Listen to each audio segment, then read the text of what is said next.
Good evening, viewers. Welcome to another edition of Uncovering India.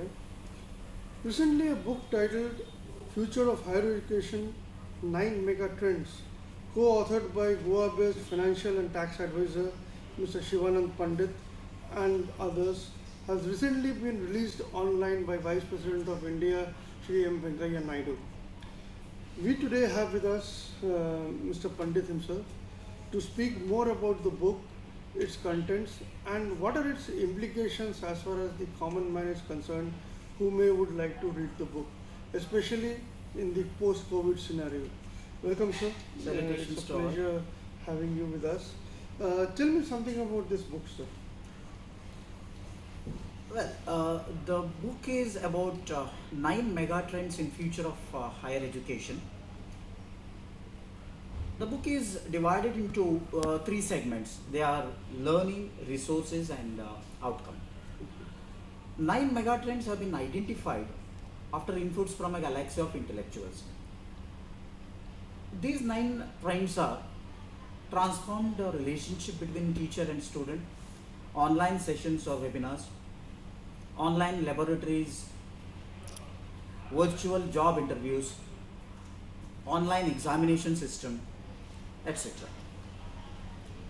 In a nutshell, this is a must read for all stakeholders and patrons of the world of education.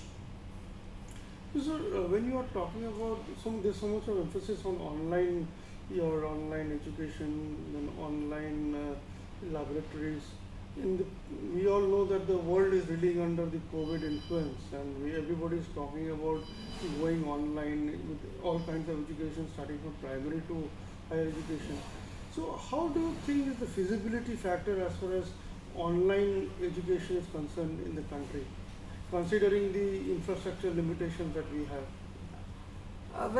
We all know how crucial education is to shape our lives.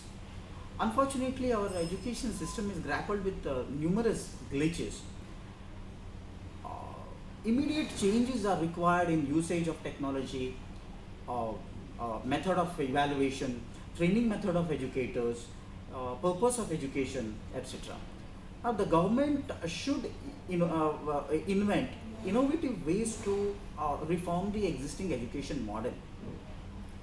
In addition, the government should also adopt policies from different countries as far as this online learning is concerned. Moreover, the government should spend more on education sector. Approximately, the current expenditure on education stands at only 3.3% of GDP, which is far below than promised 6% in BJP's 2014 election manifesto.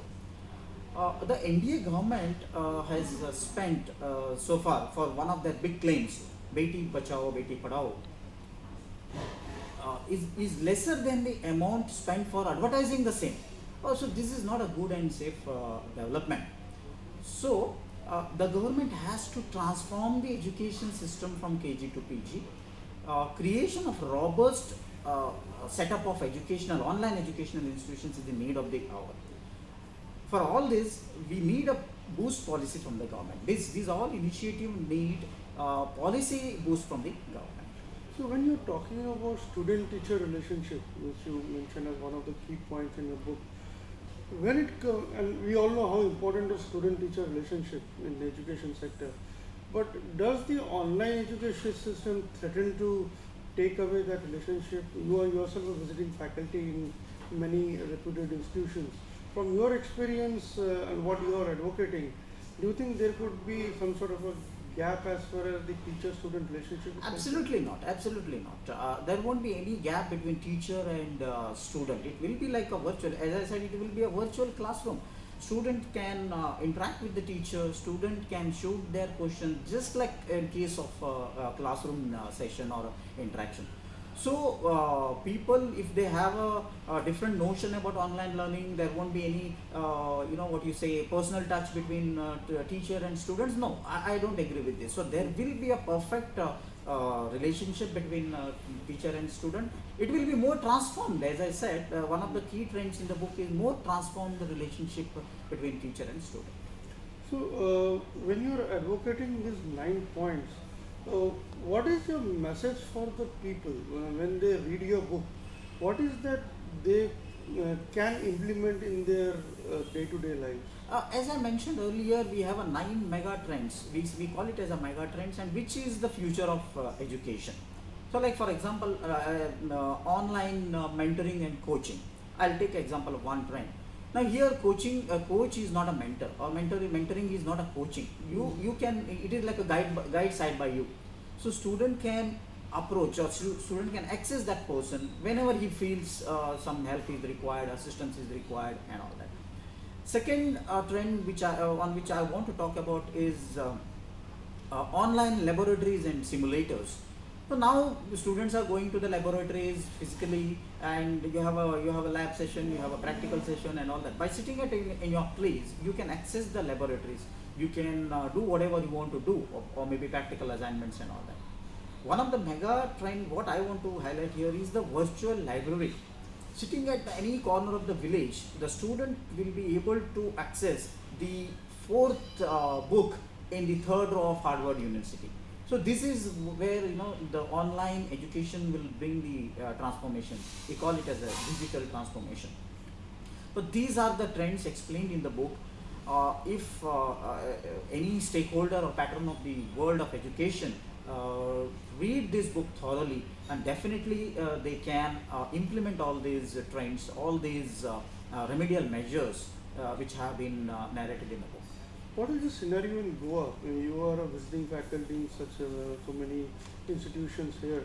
But do you think educational institutions in Goa, looking at the infrastructure that is in the state is, we are in a position to take that leap that you are talking about? See, as I mentioned earlier, our education system is grappled with numerous problems, dilemmas, and all that. The government should work as far as this particular venture is concerned. I mentioned already, because the government has to adopt policies from the different nations, different countries as far as online learning is concerned. So look into some other developed countries, take the policy inputs from them, and adopt into your environment. Make a changes whenever it is required. Can online education play a part in skill development also? A lot of skill development. Obviously, yes. Obviously, I am an advocate of online learning. It absolutely develops your skills and all that. As I said, it is not completely away from the classroom. Concept. So it is the proper blend of online and offline classroom concept. So it will develop skills of the student. I mean, it will be more advanced development, in fact. So because you will be able to search or maybe access different inputs at the finger of your point. So you can access a lot of information online. As a professional and as a teacher who combine both, do you think where does the onus lie on making the change? Do you think the teachers or the students? Who has the bigger responsibility to change? See, now here again it is both. I am not putting accountability or maybe answerability on one segment. Students have to adopt that change, and teachers also should adopt to that change. See, now we are navigating through the tough times. Now, once upon a time, Corona was an unknown enemy. Now it is a known enemy, although it is invisible. So whatever the technology developments happened in last 2 months, it would not have happened in 2 years. So every crisis comes with the opportunity. We should not look at crisis as a dangerous event or maybe dangerous development and all that. We should learn from the crisis. We should take the opportunities lying in that particular crisis. So answers to your question is answerability, accountability on both, that is teachers and students. I've seen some people who are allergic to this online transactions, online education and all that. Don't be like that. So it is the future of higher education. It is the future of education. So it is students who have to adopt the change. It is teachers also have to adopt the change. Same time, government has to help them with the robust policies and initiatives. Thank you, sir. Thank you for your wonderful time, the enriching thoughts that you shared with us. Viewers, as you just heard Mr. Pandit saying that it is a tripartite onus which is on the students, the teachers to adopt to the change, and the government to support this change, so that in this current hour of crisis, online education takes a flight and really goes to its destination. Thank you for your time, sir. Thank you, viewers. Thank This is Shashwat Gupta Ray in Madgaon, along with my colleague Anvesha Ghosh, signing off. Thank you.